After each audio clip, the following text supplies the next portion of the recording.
Hi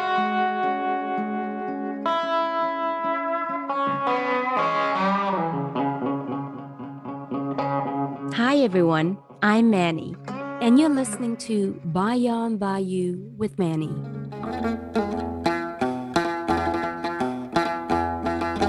This 7-episode podcast on anti-Asian hate, being Cambodian, and COVID-19 gives voice to Khmer 1.5 and second generations who are championing change in a time of racial divide in America. These stories showcase their unique journey of struggles and successes to make a difference in a country in which they call home. Today, I'm talking to Knight Sor. Knight is a conciliation specialist for the U.S. Department of Justice. When he's not being a knight in shining armor, literally, for peace and justice, Knight is an astrophysicist, historian, a Star Trek fan, and an avid mountain climber. His work has taken him all over the United States, working with various hate groups to end racial conflict. Hi, Knight. Welcome. Hi, thank you so much for having me. Thank you for being available to speak to me today. You work at the Community Relations Service at the Department of Justice. Tell me exactly what that entails. So the Community Relations Service is one of the 63 components within the Department of Justice. And our mandate is to assist community in resolving conflict relating to race, color, and national origin. With the passage of the Matthew Shepard and James Byrd Jr. Hate Crimes Prevention Act, we can also lend assistance to those under the new jurisdictional categories, which means we're able to assist, to respond to, and to prevent the allegation of violent hate crimes committed based upon actual or perceived race, color, national origin, gender identity, sexual orientation, religion, and disability. My agency is unique because we do not advocate, investigate, or prosecute. We work in confidence with our clients, and we provide only 4 types of services, and that is mediation, consultation, training, and facilitation of dialogue. We will never go into a high tension situation and say that you have to do A, B, and C. We work with the clients to develop their own solution because that brings a buy-in to the process, and the likelihood of that being successful is extremely high. And that's essentially it. That's the gist of our work. We are, I think, akin to what the State Department does oversee, but we do it in country. I want us to simplify your job title a bit. What exactly is your role as a conciliation specialist? Instead of conciliation specialist, I think the other term that have been used is peacemaker, because that's what we do. We go to the community, we develop these resolutions to resolve the conflict, we make peace and stabilizes the situation, and then we move on to another case. Geographically, I oversee Alaska, Washington, Oregon, and Idaho. And I'm the only conciliator here for the past 6 years. And I'm hoping to get at least 1 or 2 more help because it is a geographically large jurisdiction. So it's a lot of travel. It's a lot of patience in to do this type of work. And you cannot take it personally. You have to have a thick skin.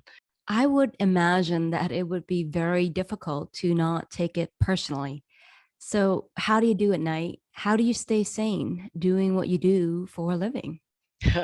There is a lot of high tense situations, and there's also a lot of trauma in the work. And this not only includes historical trauma, but also professional trauma. So one of the best way to do it is to look after yourselves. For me, that would translate into weekend getaway to climb mountains with my snowboard. And when I get to the top, I just ride down, put in my music, and just go. That's the beauty of the work. And then Monday morning comes, we start the whole process all over again. Sounds like work and life balance is pretty much needed to do your job. One of your primary roles is to diffuse conflict involving hate groups. What makes someone get the label of a hate group? That is up to the legislature to decide. So technically, we don't. There are hate organizations that are involved in the work, especially if they're members of white supremacist or black supremacist groups.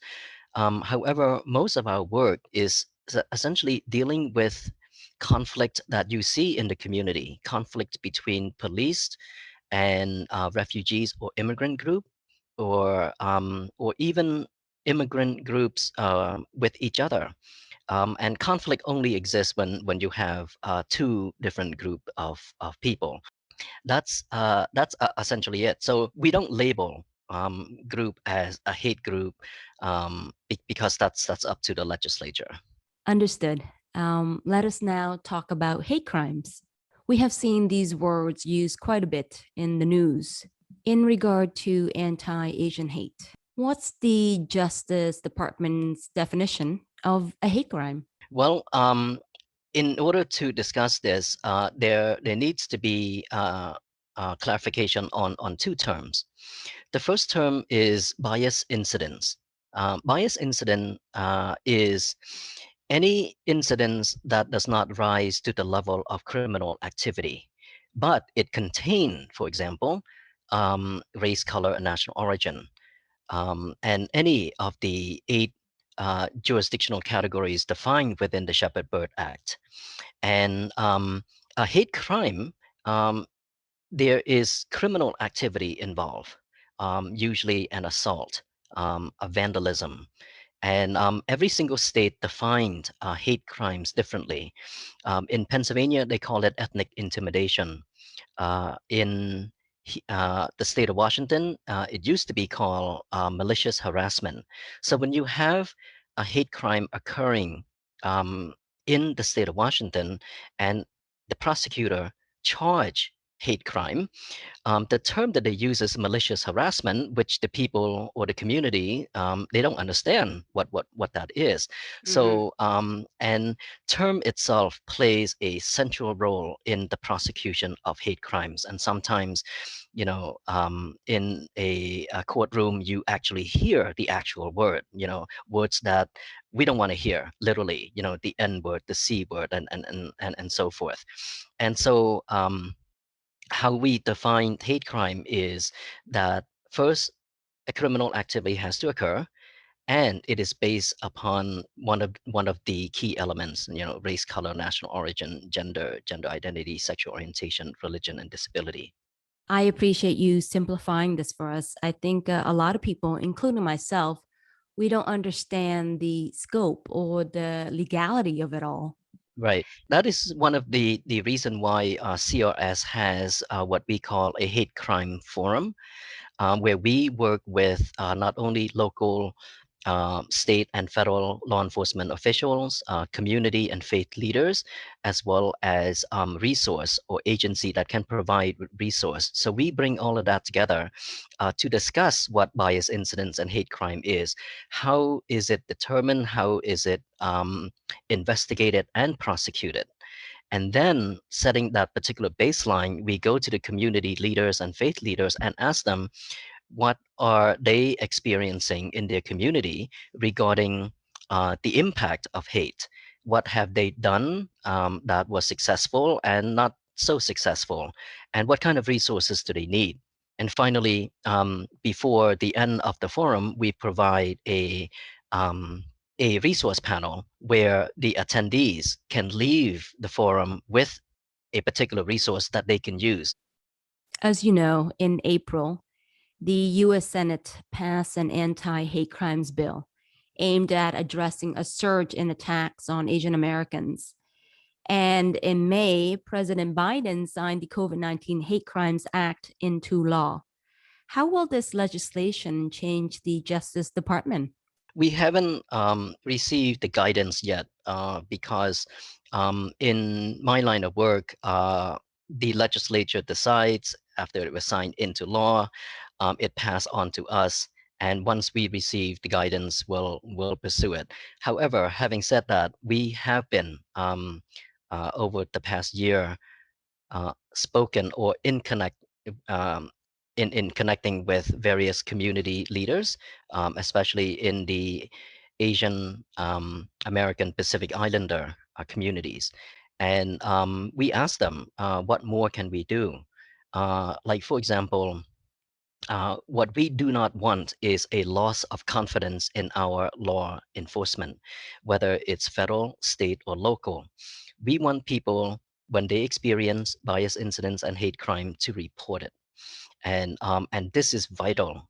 What they don't know is that some of these reports in some jurisdiction, they are used to provide for example, patrol in the area, especially if we see if local police department receive a spike. You have worked with the Ku Klux Klan. They are mostly known as an American white supremacist hate group. Is that a fair assessment? The Ku Klux Klan had been defined as a hate group by the Southern Poverty Law Center. So because I work for the government, we don't label these type of organizations. Um, the FBI is the one who use these particular terms, and you probably seen them in various interviews. But the Southern Poverty Law Center labeled them as a hate group and a hate organization. Can you take us back to a time where you worked with the KKK and there was tension? Tell us how you were able to diffuse it. Let me clarify that by adding the fact that CRS work with everyone. We work with every single group, and the hook of our work is that there has to be community tension. Without that community tension, it's hard for us to justify jurisdictions and to offer our services, which is completely free and voluntary. If there is an instance where our potential client said, we don't need you anymore, we just step aside. We're not an enforcement agency. So in that sense, everyone, every single Americans, and those who are legal residents, they have a right to conduct their First Amendment demonstration, and the clans have that right too. And sometime when they do conduct these demonstration, they are fearful of officers who are African American, who are Catholics, who are Jewish, and so forth. And so and we have seen this because they would show up for, say, a particular rally, park their car, and then have their tires slashed by, say, members of the community. And so we don't want that to happen. What we are interested in is a peaceful transition or a peaceful event. And so we would work with local law enforcement to make sure that the parking facility is secured. So in one of these events, I was asked to provide service and to see what kind of coordination is needed.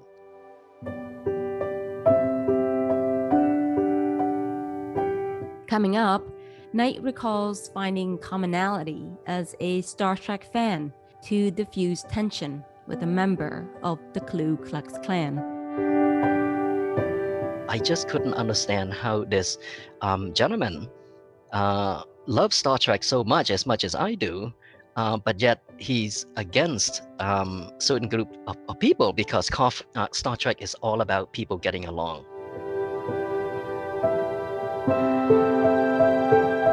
So I knocked on the door, and a 22-year-old opened the door.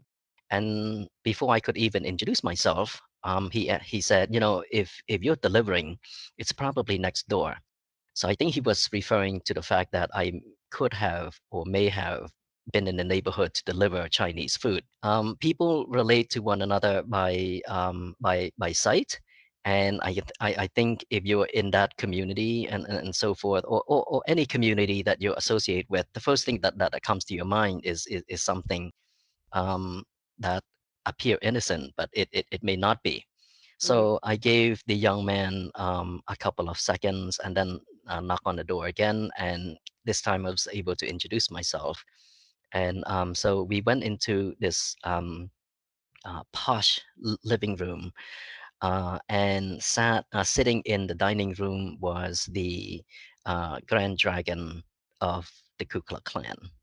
And so essentially, he looked up at me and he sighed. He sighed as if the weight of the world was on his shoulder. And then the first word uh, that came out of his mouth was a racial slur.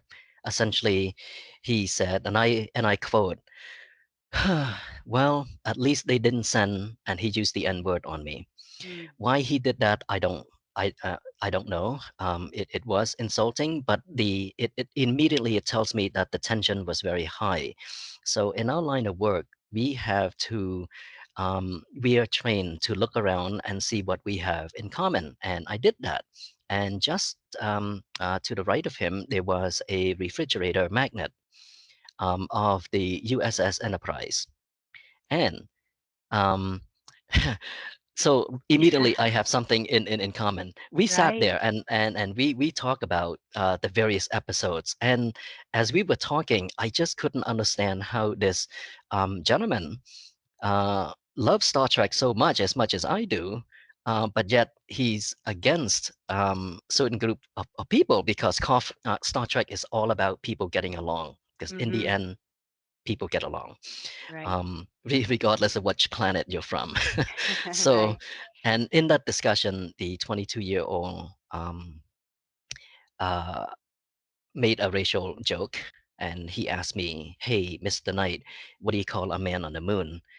So I looked at him and I said, most people would call that individual an astronaut, but I would call that person a Starfleet captain. Yeah. And Nice. so yeah, so it doesn't matter what color you are, black, white, and so forth, Asian astronaut, and what have you, um China recently sent a spacecraft to Mars, making it the second country in the world. And those people who are against the Chinese government for whatever reason may have some negative things to say, but for me, I looked at it in terms of, hey, America got there already, and now the Chinese are doing it. This is for mankind. This Right. is research, pure and simple, to advance our knowledge. So I think we should celebrate that more than celebrating, the fact that there are differences and we hate each other on such differences. I love that story because even if we don't get along in this world, there's always a different planet we can go to. Yeah, there is only I only know that there is one planet that is that has chocolate, and this is it. So I love chocolate. I'm with you on that one. Let's dive into the First Amendment. Hate groups or not, these people are utilizing their rights under the First Amendment. When is it not okay to assert the right to free speech? In a threatening situation, clear and simple. When you're there to broadcast any message, any views that you have, sure. I mean, it's covered under the First Amendment. But when you start threatening specific group of people, when and where, that becomes a problem. And I think most states have laws against threats. This is a bit of a personal question. I'm sure if I were you, I would experience some moral dilemmas. How do you reconcile who you are as a person with what you do in your job? You know, that's a very difficult question. I know that when we are called and our services are requested, um, if it is jurisdictional for us to respond, we respond because that is part of our job. That's part of our mandate. Regardless of what had been in conflict in my mind, you just put that aside, because everyone needs help. Everyone. Um, I may not know their conditions, their mental state, um, but everyone who calls and need assistance, if it's jurisdictional, we will provide that. Thanks for answering that one. Let's talk about your time in South Africa. Before landing at the US Department of Justice, you had worked in Cape Town. Why South Africa? And how long did you stay? South Africa has always been near and dear to my heart from the earliest. God, I must have been 10 or 11 years old. So it has always captivated my curiosity. And I hate to admit this, but I know more about South Africa than about, say, Cambodia or the United States, because I studied it so well. Early on, during the apartheid government, apartheid is Afrikaner for separateness. During the apartheid, there was a global embargo on South Africa. But yet, um, if you were to send any spacecraft, and the spacecraft is to go beyond the Martian orbit, it cannot be tracked from North America. It can be tracked from Australia, from South America, and from South Africa. Uh, at the time, South America was not very developed. The observatories have yet to be built. Australia charges way too much money. Well, South Africa, under a tight economic sanction, was willing to um, give us discounts. So, so Deep Space 5 was built there, and it tracks all objects leaving the Martian orbits to the outer part of the planet. And so the Reagan administration funded the program. That is the beauty about the geography. In order to um, do science, you have to cooperate, and you have to cooperate internationally. And so my area of interest is radio astrophysics. Since I value my sleep so much, radio astrophysics was it, because you don't need the sky to turn black in order to detect radio wave. And so I work with something called the 21 centimeter hyperfine transition radiation. It's a fancy term for hydrogen clouds that emits the 21 centimeter wavelength. And sometimes when you see clusters of these, you see stellar nurseries where stars are born. And I measure essentially the flux density of the energy coming in. And but as a junior scientist, you're not going to make money out of it. You do need a PhD. So and I don't have that. And so what end up doing is instead of running professors' experiments and so on, I got interested in what apartheid is, and every single book that I read on this always explained it in terms of black and white, the conflict between black and white. And to me, I thought that there was more. And being a mathematician, you just follow the numbers. And I did. You follow the number, and you find out that for the first 100 years, black and white married each other in what is now Cape Town. And you can see this in the church documents, the marriage. And so now you create a new group of people that are multiracial. The population was not very literate, and so if you go to Cape Town today, you see facades of buildings that looks very, very different.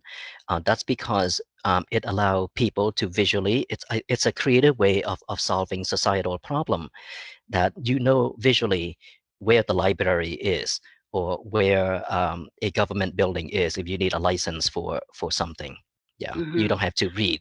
What were your observations on the effects of apartheid on Black South Africans? I've interacted with a few who lived through those days, and they were very cautious of the way they speak, the way they approach people. They're almost in a submissive, behavior or patterns of behavior. But still, there are people who are very cautious because that generation was born to that time. Some of the laws, some of the apartheid laws, were there. Like, for example, you cannot gather with more than two people. Or if the police think that you're you're doing something that is illegal, they can arrest you and they can fine you. So yes, it is a problem. I think it's part of the trauma that some of them have to overcome. I'll tell you this story very quickly.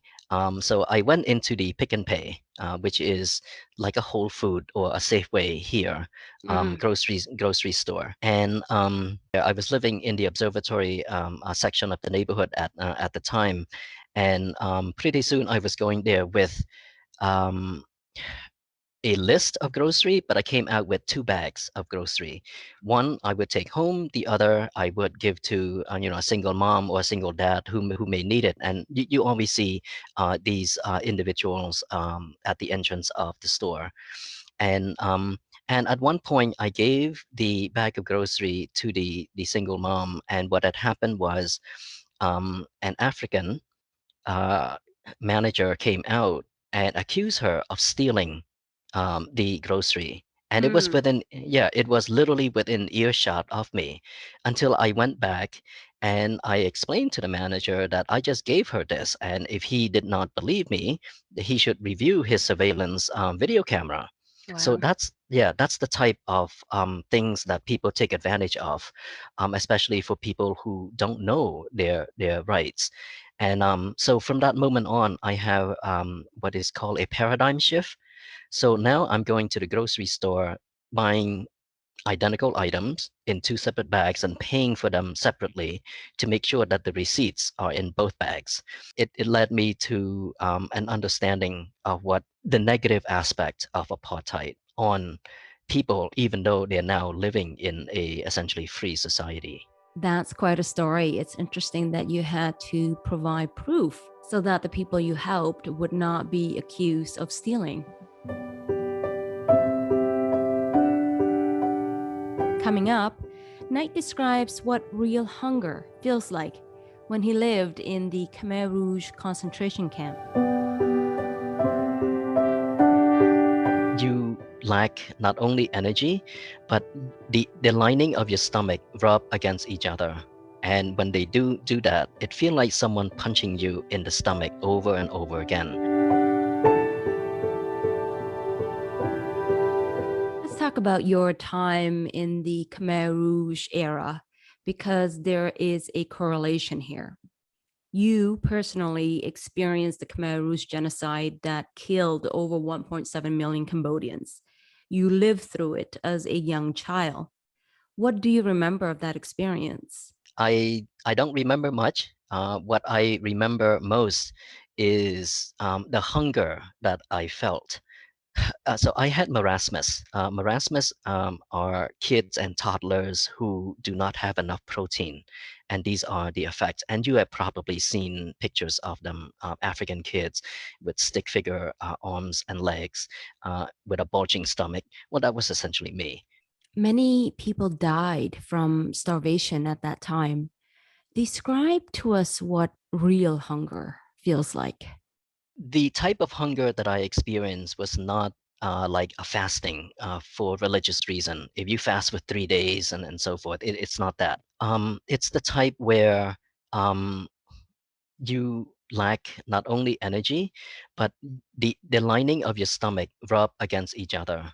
And when they do that, it feels like someone punching you in the stomach over and over again, in a cyclical or periodic phase.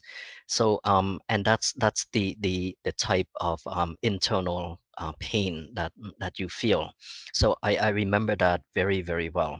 And I mean, just for the benefit of your listener, I wanted to take us back to what the Cambodian Civil War um, was.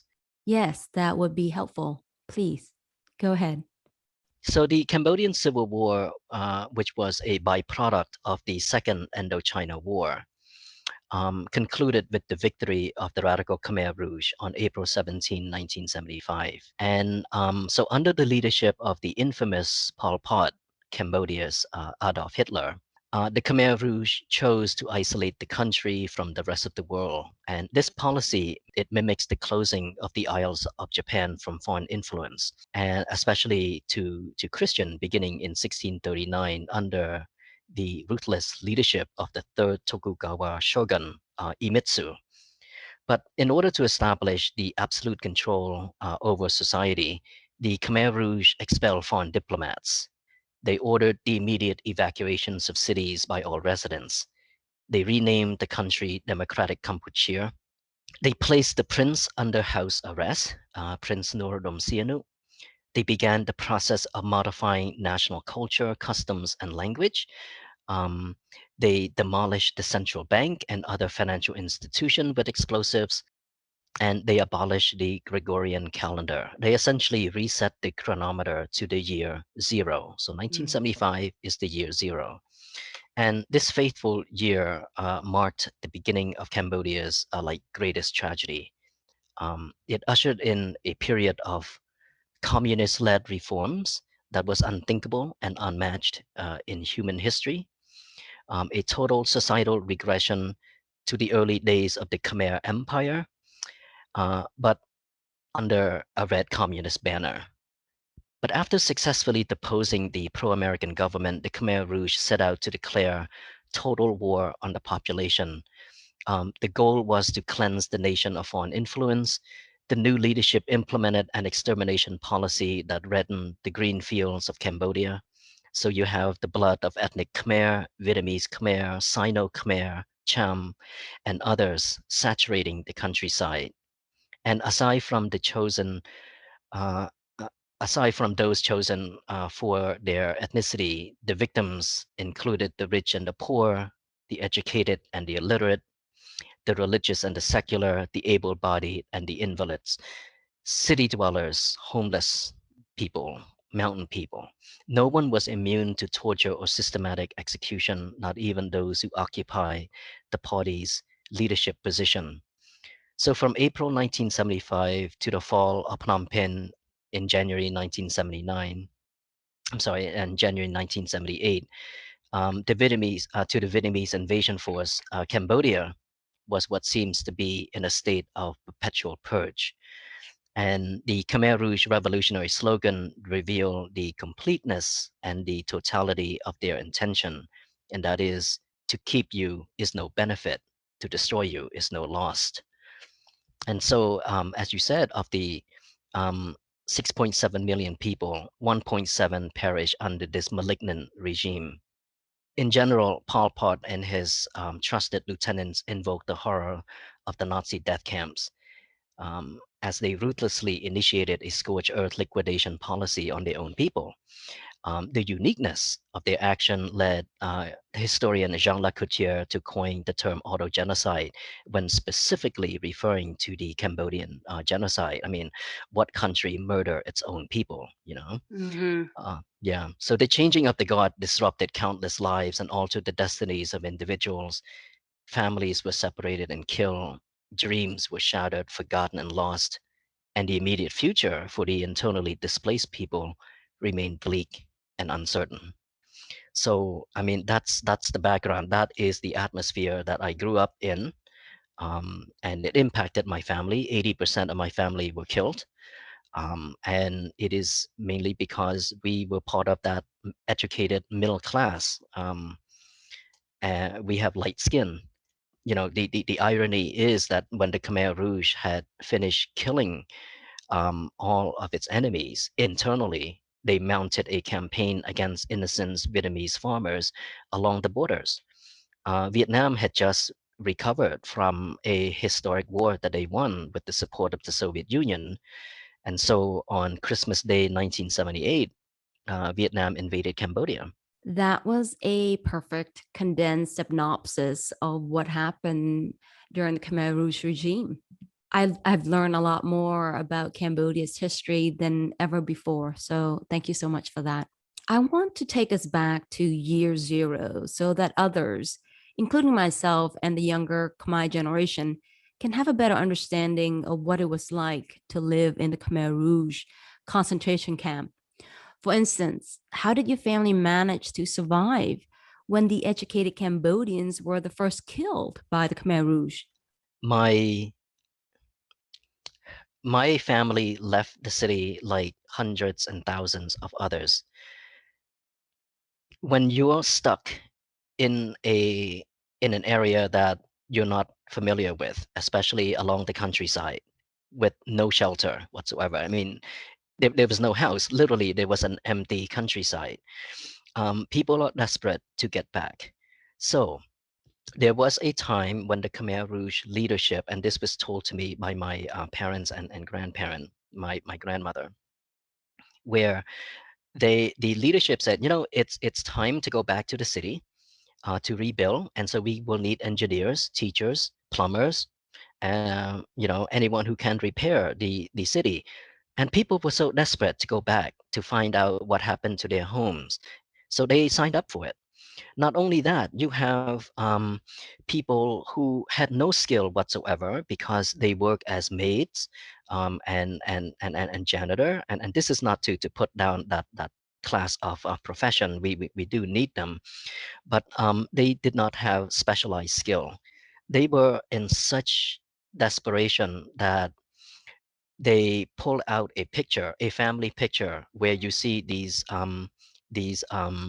maids and cooks and so forth, just to the right or the left side of the picture, and they point. They literally showed this to the Khmer Rouge leadership, that see, I can help rebuild the city, just to get back there.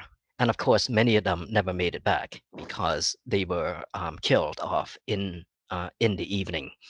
So my my paternal grandfather knew of this procedure, and so when we left, he told us about it, and we knew about it for months. So it's better to not uh, echo your voice too loudly, and share that type of information, or else they will come after you. I also have one other advantage that others do not have, and that is my dad was a few shade darker than the middle class Chinese Cambodian. So, and this actually helped us. So, what he also encouraged us to do is that when we were younger, we run around with only shorts, so we were shirtless. That way the sun would bake our skin and makes us a little bit darker, and I hope I won't get skin cancer later on in life, you know. No, we don't wish Right, that. right. And so yeah, so I my brother and I became essentially suntanned for about 3.5 years. Right. That was a survival skill that you had to learn and was taught at a young age on how to survive the Khmer Rouge regime. As you know, dark skinned Cambodians are associated with rice farmers or manual workers who are always out there in the sun. And the Khmer Rouge regime probably thought that was not a threat to them. Let's talk about your family. Your family escaped Cambodia during the war. When did you know that was it? I'm going to take a chance. I'm going to risk it. And I'm going to flee Cambodia and find refuge somewhere else to have freedom and to have a better life. The one thing that my brother and I miss most was to smell the smell of toxic fume. In that 3 years, there was no transportation. No one's allowed. The only way to get around is either walking, or maybe bicycle in some cases. Our movement had always been restricted. And to answer your question on how we escape, um, when we heard airplanes over Cambodia, that was when we knew that something was not right. We haven't heard it for the past 3.5 years, so why should we hear it now? Um, then we heard the bombs being dropped, and these were planes, fighter planes from Vietnam. Um, and so on that Christmas Day invasion, I think Vietnam saved a lot of Cambodian families. So we woke up one morning, the camp was completely empty. And we looked around, and literally for the past 3 years, we sat there looking at each other, waiting for input, just like a computer, you know, that today this is what you're going to do. But you know, the idea of what the Khmer Rouge tried to do to the population, instead of killing us, it takes too long a time to kill millions and millions of people. So the best way to do it is to exhaust them. So at 5 in the morning, people move earth from this side of the camp to the other side. And it probably take 2-3 months. And after that 2-3 months, there was a change of the mind from the leadership, and they said, well, let's move it back. So you wake up from 5 in the morning, you move the earth, you move it until 6 or 7 at night, you go through a 2-hour education, and by that time it'll be 9 o'clock, and then they feed you and you eat for about a half an hour, and you are so exhausted that you have to go to sleep, and then in the morning the whole process start over again. By doing this to large groups of people, it prevents us from making connection, from making friends, because you know what happened when a group of people make friends. They plot, they plan, they scheme against their oppressors. And so we had no time for that. We were starving, exhausted, and fearful for our lives. So we wait there. 5 o'clock went, 6, 7, 8, and closer to noon, there was no order coming in, and we just the adult was just sitting there waiting for some sort of order. The order never came. So one of the former camp commanders, uh, who fell out of favor, decided, you know what, I'm just gonna go home. And taking his lead, that's when we decided that you we can't go east because that's where the fighting was, towards Vietnam. The best way to go is west, um, which was where Thailand is. But unfortunately, there is a dangerous jungle between Cambodia and Thailand, perhaps the dangerous in Southeast Asia, filled with tigers and landmines and snares.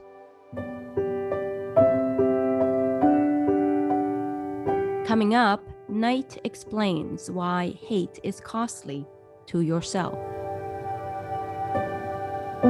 The impact is on your health, on the stress that you cause. Maybe that cancer that is growing inside you that you don't know. That's what hate does.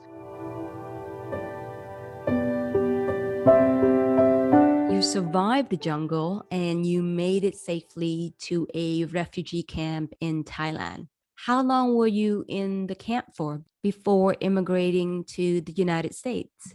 So when we got to the refugee camp, we put in for political asylum in 3 countries. Um, and we were there. Normally, we would have been there for only about several months because we were the first wave of refugees who arrived in the camp. Um, we stayed there a little bit longer than usual, approximately 8 months, and that is because my parents spoke French, and the United Nations and those who were providing social services needed their ability to interpret and translate. And because of that, we stayed a little bit longer. The first country that actually gave us sanctuary, who opened up their arms and bright white smiles, were the Americans. And so I came home to America on the last day of spring in 1979. And I remember it so well because that morning I stepped out, and I saw a Cadillac pass by me. Wow. So yeah, and I was chasing after the car because I love smelling the fume. And I haven't Right. smelled in such a long time. Smells like home. Yeah, smell like home. Smell. So I've always been a city boy. We and anticipating your question, we settled in Seattle, not too long, because my dad found a job in Philadelphia where there's more Cambodian refugees, and so we moved to Philadelphia and later to Colorado. But Seattle became my home. What were some of the initial challenges of arriving to a new country as a refugee? Oh yeah, language is the number one. I have always been loquacious. So is my brother, Callan, and but we were not able to express ourselves in English, so it was frustrating. I mean, to me, it was such a negative impact because we are very social kids, and everything we said we had to repeat. We spoke in French accent. Mm. And the folks at Overbrook Elementary School couldn't figure that out, why it was there. We were the two only Asian kids in that entire school. The school was 99.9% African American, 2 Asian, and 1, my best friend, Dax. His name is Dax Richardson. And Dax was mixed race. He was half white and half African American. So the three of us got along well because we were so different. And every time we go out to recess, our African American friends, all they want to do is to touch our hair because our hair is so straight. And all my Dax, myself, and Callan wanted to do is to touch their hair because their hair is a bit spongy. Mm. And so yeah, and we became best friends. Not only that, when we finally moved to the suburb of Philadelphia, where the majority is Caucasian. You came here probably realizing early on that you looked different from others. Did you experience racism? And if you did, what experience with racism made the greatest impression on you? The very first time I experienced racism, I was an intern at the State Department. I was on my way to see Ambassador Steve Lowe, and it was a meeting at a hotel for some kind of conference. And I was wearing a suit, but it was raining that day, and so I wore a red university, I think coat, like jacket-like coat, just to make sure that I'm not my suit doesn't get wet. So I rushed into the lobby, and this lady, she's Caucasian. She grabbed my hand and said, "Could you take me to your cab?" So she thought I was a cab driver. Of Mm. course, the coat was red, I think. So she add one and one together, minority plus a red jacket. Oh, must be a cab Right. driver. Yeah. Mm. So that was one. The other one that I experienced was with my brother. So he was on his way to tour San Francisco, a place where he wanted to live, and we went to the Bank of America building. It is the tallest black rectangular structure building in San Francisco. We went up there, and we were a little bit late. The observatory closed around 6 p.m. We got there around, I think, 5:50. So as we were doing this, trying to figure out where we're gonna go next, there was this lady. She's Caucasian. Oh my goodness. She had jewelry, rings. She looks so posh. Very blinged So out. yeah, blinged out, looking more like she came from Hollywood. She Right. said, she said in her accent, "Darling, they're here to see my city. Let the boys in." Wow, you did Yeah, that so well. yeah, and and so the maitre d' let us in on the condition that we buy one drink, and we bought the drink. It was the only drink we could afford. So my brother and I share that particular drink. And so when we sat and share, he said, "Go ahead, go and take a look." He was referring to the view that you can see outside.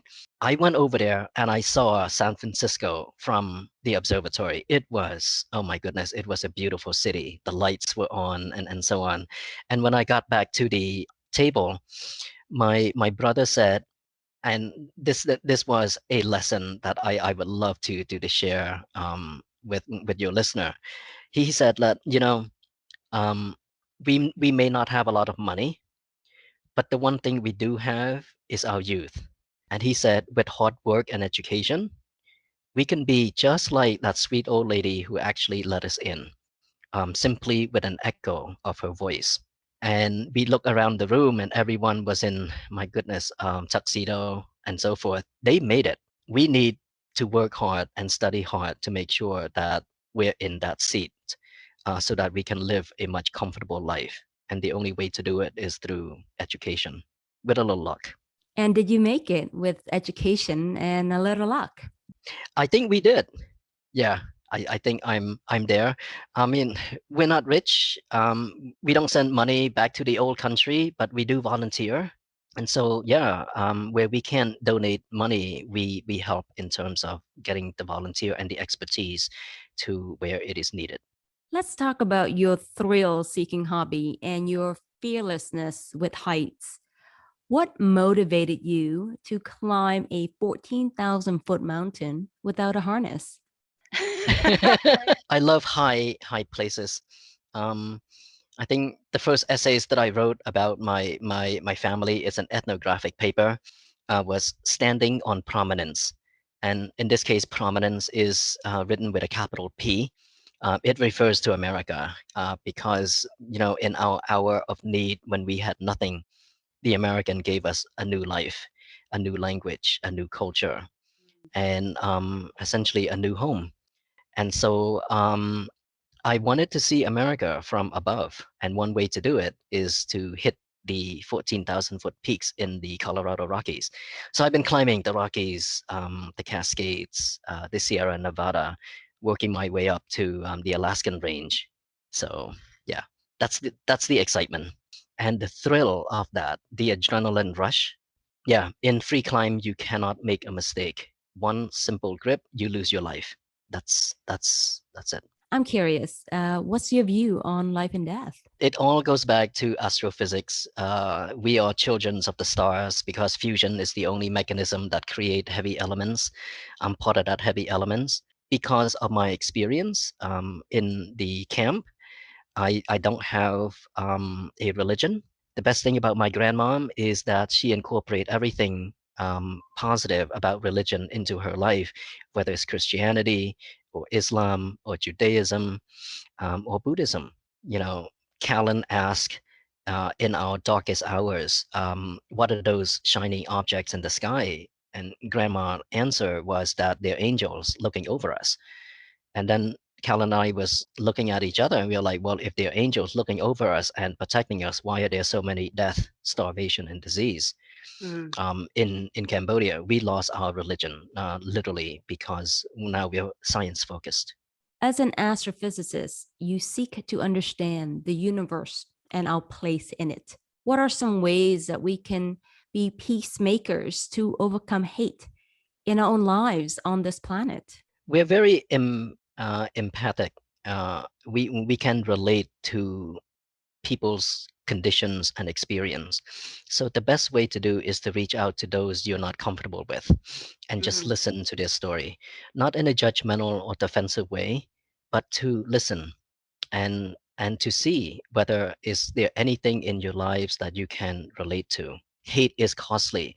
It not I'm not talking about financial in financial term, but in terms of health. Um, I grew up being extremely angry. I was a very angry kid when I was younger, learning about these tragedy that happened to my family. And so we went to a university lecture. The rabbi was speaking, and I asked him a question. So when do you start to forgive? Because I live my life holding a burning stone in my hand, and the only thing that is hurting is my hand. It's It yourself, yeah. yeah, exactly. Yeah, the impact is on your health, on the stress that you cause.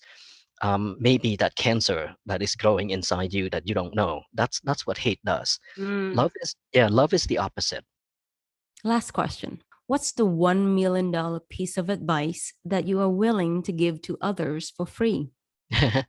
um, be kind to one another because kindness extends to other kindness. When people see it, they know exactly what it is. From the ash we rebuild, and from hatred we learn how to love. We learn how to have compassion and kindness, and from there we move on to a better plane of existence. I have learned so much from you today. Here's my conclusion. Your work as our knight in shining armor to de-escalating hate crimes in America should not go unnoticed. I absolutely admire your commitment to public service and your openness to helping people from all walks of life. The takeaway I got from our conversation today is that hate is powerful, but so is love. Thank you, Knight, for demonstrating it and for sharing your story.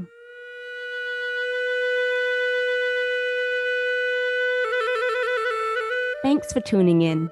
I hope you enjoy listening to my guest journey from surviving to thriving as Khmer in America, and for the lessons they have learned and shared with us. For more stories like this, visit us at voacambodia.com. Until next time, I'm Manny, your host of BayonBayou with Manny.